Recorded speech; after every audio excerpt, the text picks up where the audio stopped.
من از جنس خودتونم. من 21 سال سیگار میکشیدم که از این 21 سال 15 سالش پاکت سیگار توی جیبم بود و 5-6 سال آخرش روزانه 60 نخ سیگار مصرف میکردم. میخوام بگم میفهممتون، میدونم توی مغزتون چی میگذره و میدونم دقیقاً برای چی تا الان نتونستین سیگار رو ترک کنین. من بالای 100 روش مختلف رو برای ترک سیگار امتحان کردم و شکست خوردم، ولی در نهایت با همین روشی که توی این دوره دارم بهتون میگم، روش TTAC، تونستم سیگار رو برای همیشه بذارم کنار و الان که دارم باهاتون صحبت میکنم، اردیبهشت ماه سال 1404، من 4 سال و 2 ماهی که سیگار رو ترک کردم و برای همیشه از شرش خلاص شدم. نه تنها خودم، دوستان و اطرافیانم با این روش سیگار رو ترک کردن و به بالای 200,000 نفر تونستیم کمک کنیم که سیگار رو بذارن کنار برای همیشه آزادانه زندگی کنن. سلام دوستان، امیدوارم حالتون خوب باشه. خیلی خوش اومدیم به روز 11 دوره ترک سیگار به روش TTAC. تا اینجای دوره به نصف رسیده و 10 تا از ویدیوهای دوره منتشر شده.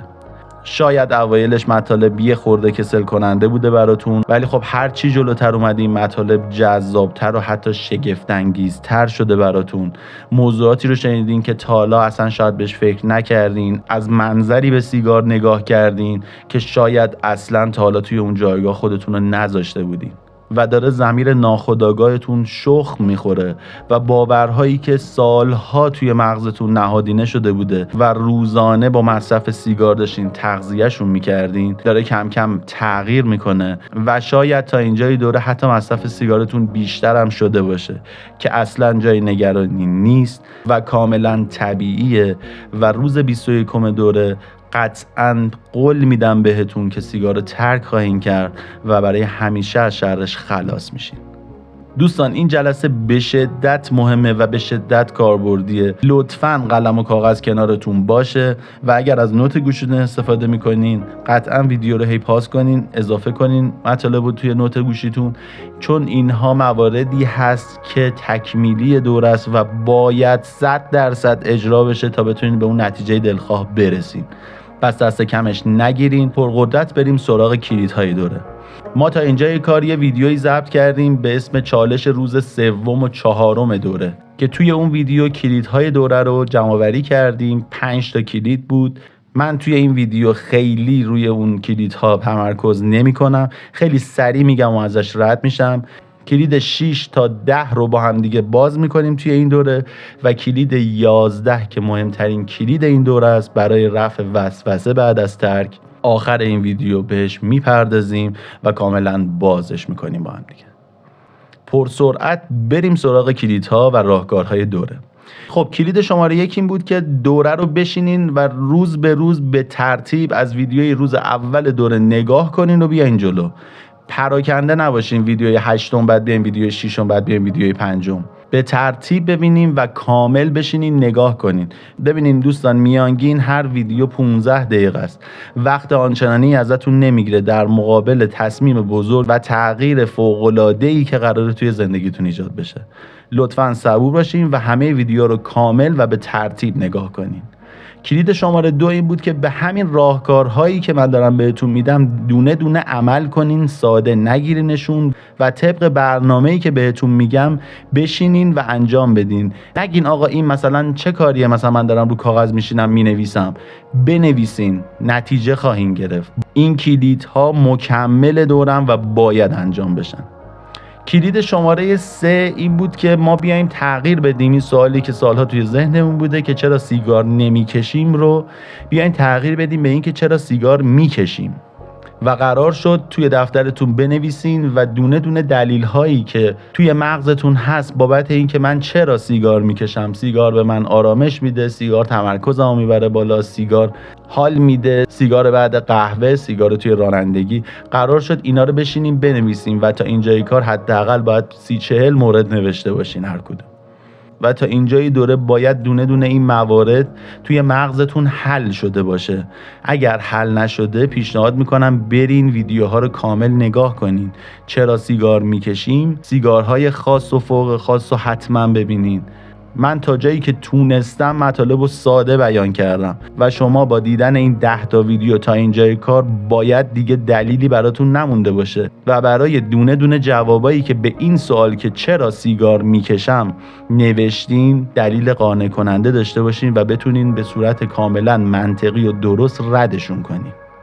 باز هم اگر بعد از دیدن این ویدیوها موردی مون که جوابی براش نداشتین توی کامنت های این ویدیو بنویسین، سعی میکنم توی همون کامنت ها بهتون جواب بدم، یا اگر مورد خاصی باشه توی جلسات بعدی، پایان جلسات بعدی در موردش صحبت بکنم و اون موردم حل بکنم توی مغزتون. کلید شماره 4 این بود که بیایم توی طول دوره غول بیشاخ و دمی که از سیگار توی مغزمون ساختیم و بکشیمش پایین و به این درک برسیم که آقا سیگار برای ما کاری انجام نمیده، بدتر داره اذیتمون میکنه، بدتر داره زندگیمون رو خراب میکنه و باعث میشه اون لذتی که ما از زندگیمون باید ببریم نتونیم ببریم. این مورد به شدت مهم بود، حتما بریم ویدیوی مربوط بهش نگاه بکنیم. کلید شماره 5 این بود که ما قراره توی این دوره در پایان این دوره تبدیل بشیم به یه آدم غیر سیگاری شاد. پس باید بیایم دیدی که یه آدم غیر سیگاری نسبت به سیگار داره رو با هم دیگه تمرین کنیم، حتی حین سیگار کشیدن خودمون. گفتم تو طول روز 1 رو 20 دقیقه نیم ساعت بیاین وقت بذارین و خودتون رو یا یه کسی که داره سیگار میکشه رو به چشم یه آدم غیر سیگاری نگاه کنین. ببینین اون کاری که داره انجام میده واقعا کار درست و منطقیه یا نه مسخره است. قطعاً یه آدم غیر سیگاری نسبت به مایی که داریم سیگار میکشیم دیدی مشابه به دیدی که ما نسبت به یه آدم معتادی که داره هروئین مصرف میکنه، شیشه مصرف میکنه، کرک مصرف میکنه، کوکائین مصرف میکنه داریم. که آقا چرا داره این کار مسخره رو انجام میده؟ هی میکشه، نشه میشه، اوکی، خمار میشه، دوباره داغون میشه، دوباره میکشه که این خماریه رو از بین ببره. قرار شد اینو تمرین کنین روزانه و مواردی که با این تمرین کردنه به چشتون میاد و جذابه بیاید توی کامنت ها بنویسین، در موردش صحبت کنیم. چه اشکالی داره؟ و اما کلید شماره 6 دوره اینکه شما دقیقاً بدونید سیگار و نیکوتین توی بدن شما چه تأثیری داره و چه جوری داره عمل میکنه و ما همه گیر چرخه باطل نیکوتین شدیم. وقتی چرخه باطل نیکوتین رو بشناسین راه رهایی از این چرخه رو هم یاد میگیرین. شما الان باید جواب این سوال رو بدونین چرخه نیکوتین چی بود و چه جوری کار میکرد. اگر نمیدونین برین ویدیوی چرخه باطل نیکوتین رو کامل نگاه کنین. به شدت مهمه این موضوع. چرخه باطل نیکوتین چی بود؟ میشناسین اینو یا نه؟ شما سالها توی این چرخه گیر کردین، باید حداقل شناخت و نسبت به این چرخه داشته باشین. بدونین دقیقاً نیکوتین چند ثانیه بعد از ترک شما از بدنتون خارج میشه، بدونین چند ثانیه طول میکشه که کل بدنتون رو بگیره و دلیل سیگار کشیدن شما چیه؟ دلیل این سیگاری که الان توی دست شماست و دارین میکشینش چیه؟ چیزی نیست جز تأثیر سیگار قبلی. به همین سادگی. و اینکه بپذیرین که شما معتاد به نیکوتین هستین و سیگار کشیدن عادت نیست. ما همه اعتیاد داریم به نیکوتین و اعتیاد به نیکوتینه که ما رو توی این چرخه نگه داشته. این کلید 6 دوره است، پذیرش اعتیاد به نیکوتین. کلید شماره 7 دوره، ما پذیرفتیم که به نیکوتین اعتیاد داریم ولی تأثیرات ترک نیکوتین انقدر خفیفه. نمیگم تأثیر نداره ها، چرا تأثیر داره، ولی تأثیرات ترک نیکوتین به شدت خفیفه. انقدری خفیفه که ما هر روز داریم سیگار رو ترک میکنیم و متوجهش نیستیم. انقدری خفیفه که توی 8 ساعتی که خوابیم حتی ما رو از خوابم بیدار نمیکنه. و به دلیل همین موضوعی که ضمیر ناخودآگاه ما گول میخوره و این تأثیرات رو نمیبینه و فکر میکنه سیگار داره بهمون آرامش میده. ضمیر ناخودآگاهمون نمیبینه که سیگار قبلی که ما خاموش کردیم باعث حس اضطراب، ترس، اعصاب خوردی ما شده و سیگار جدید فقط داره تاثیرات سیگار قبلی رو خنثی میکنه. این دقیقاً تله نیکوتینیه که ما توش گیر میکنیم. لطفاً ویدیوی 7 دوره رو برین یه بار دیگه مرور کنین. اگرم کاملا میدونین جریان چیه و همین الان که با این سوالایی که من ازتون پرسیدم توی مغزتون داره رژه میره دلیل ها، که خب خدا رو شکر شما کاملا فهمیدین و درک کردین موضوع رو و این عالیه. کلید شماره 8، بحث شستشوی مغزی.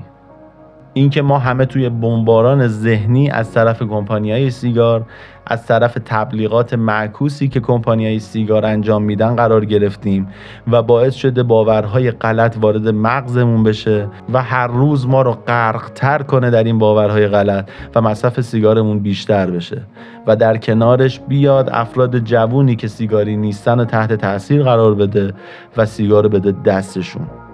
این بحث به شدت بحث جذابیه، به شدت بحث مهمیه توی دوره. ما به این نتیجه رسیدیم که تنها دلیل سیگار کشیدن ما 2 مورده: 1 بحث اعتیاد به نیکوتین، 2 بحث شستشوی مغزی. اینجا میرسیم به یه راهکار. اطرافتون دارین فیلم میبینین، روی پاکت سیگارتون چی نوشته؟ فلان بازیگر داره فرت و فرت سیگار میکشه. فلان بازیگر تو دنیای واقعی اصلا سیگاری نیست و داره سیگار میکشه. فلان سریال ساختن تو هر قسمتش داره 20 نخ سیگار کشیده میشه.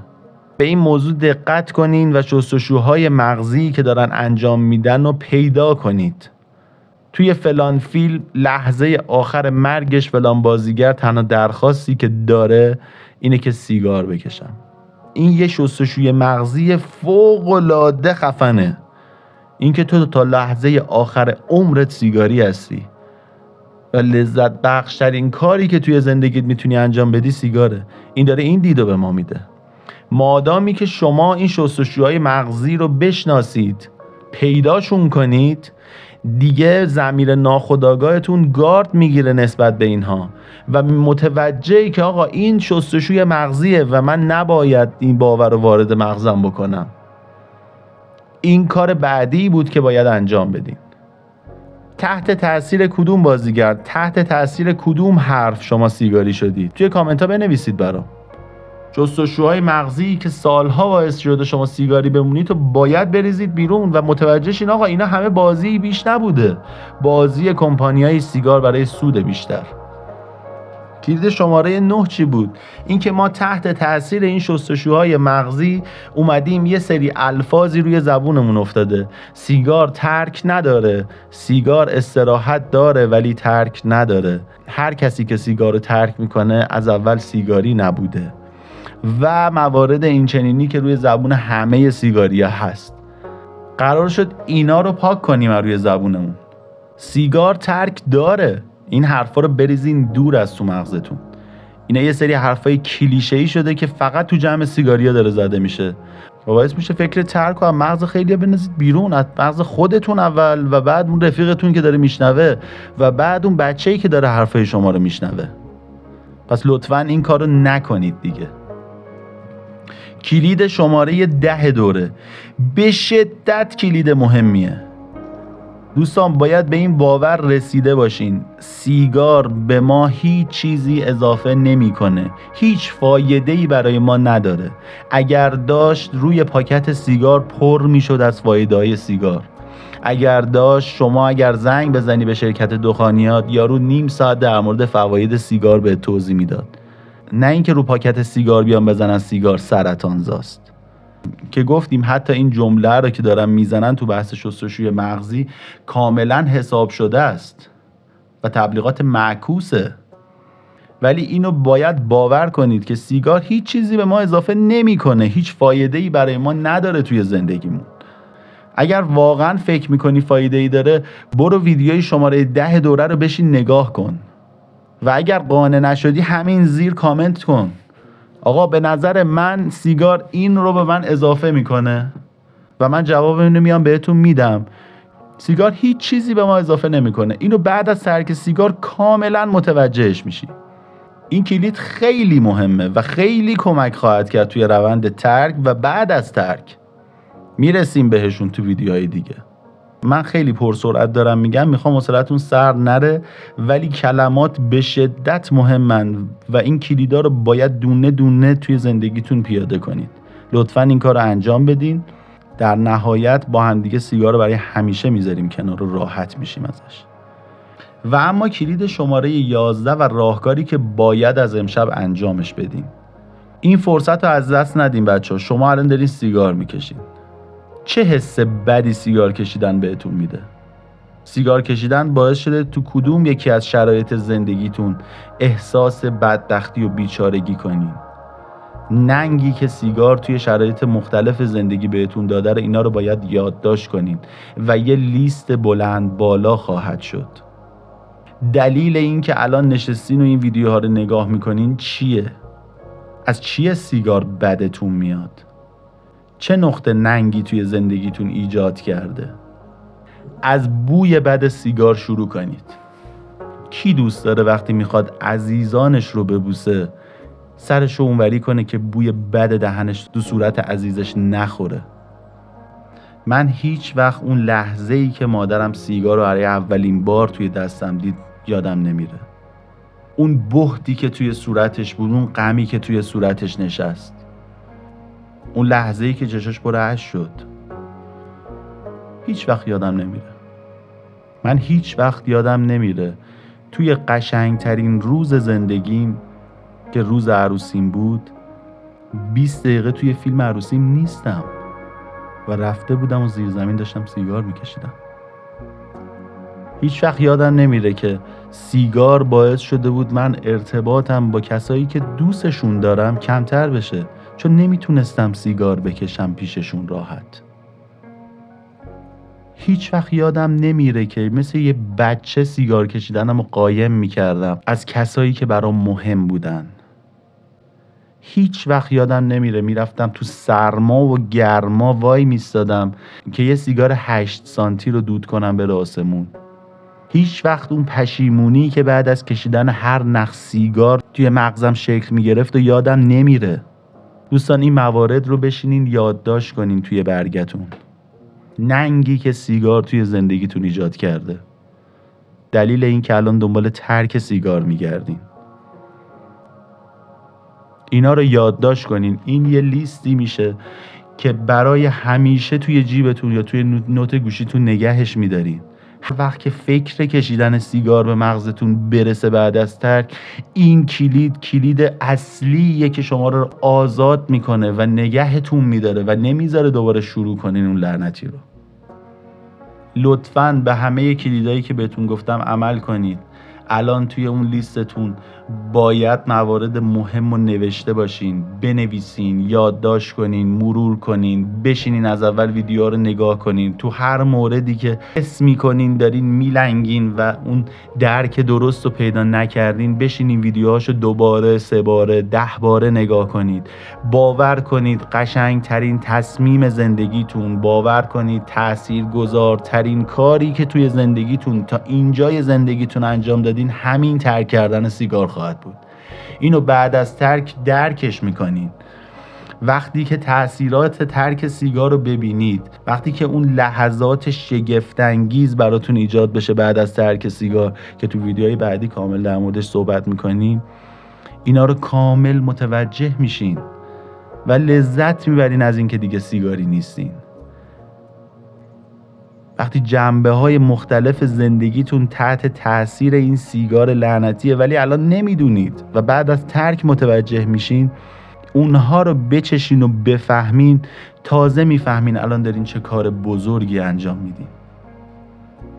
کاش یه نفر بود و زودتر به من این موارد رو میگفت و باعث میشد من 15 سال سیگاری نمونم. کاش یه نفر بود. کاش یه همچین دوره‌ای بود که می اومد آگاه میکرد منو و باعث میشد من همون سال اولی که سیگاری شده بودم بذارم کنار سیگارو. دوستان این هست، درست رایگانه، ولی لطفاً دست کم نگیرین این دوره رو. رایگان چون دوست دارم همتون استفاده کنین و آزاد شین از چنگ سیگار.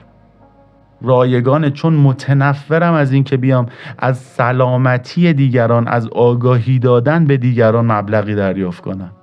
کاری که دارن انجام میدن، همه به راحتی هم این کار رو انجام میدن. مبالغ بالا میان دریافت میکنن بابت راهکار غلط. کاش حداقل راهکار درست میدادن به مردم. ترک سیگار تو 3 روز، ترک سیگار تو 2 روز اصلا شدنی نیست. تو باید طرز فکرت اصلاح بشه. تو یه شب سیگاری نشدی که الان میخوای یه شب سیگار رو بذاری کنار. تو یه سری باور اومدی 5 سال، 10 سال، 15 سال، 20 سال توی مغزت کاشتی، پرورشش دادی، تغذیهش کردی، حالا میخوای توی 2 جلسه 1 ساعته سیگار رو بذاری کنار؟ اصلا نشدنیه. لطفاً با دوره همراه باشید. آروم آروم این اتفاق میفته و نتیجهش رو روز 21 دوره خواهیم دید. و بعد از ترک سیگارم رها نمیشید. تا آخرش با هم هستیم، 2 تا رفیق دوست داشتنی. میریم چالش روز اول ترک، روز دوم ترک، روز سوم ترک، ماه اول، ماه دوم، ماه سوم. لذت‌های ترک سیگار رو با هم دیگه میچشیم. هر موردی پیش بیاد بعد از ترک سیگار من کنارتونم. مونده دوستان، اصل دوره هنوز مونده، راهکارهای اصلی هنوز مونده، راهکارهای رفع وسوسه مونده. صبور باشید، همراه باشید و به دوستاتون هم این دوره رو معرفی کنین. لطفاً بذارین اونها هم استفاده کنن و برای همیشه از سیگار خلاص شن. ممنون از همراهیتون، ممنون از وقتی که گذاشتین. اگر کانال یوتیوب رو هنوز سابسکرایب نکردید لطفاً این کار رو انجام بدین. لطفاً ویدیوها رو لایک کنید. لطفاً مواردی که توی مغزتون ایجاد میشه رو کامنت کنید. بدون دونه کامنت ها جواب میدم و مطمئن باشید که از این راه نتیجه خواهیم گرفت و طعم لذت بخش زندگی بدون سیگار رو با همدیگه خواهیم چشید. به امید سلامتی همه مردم جهان، مخلص.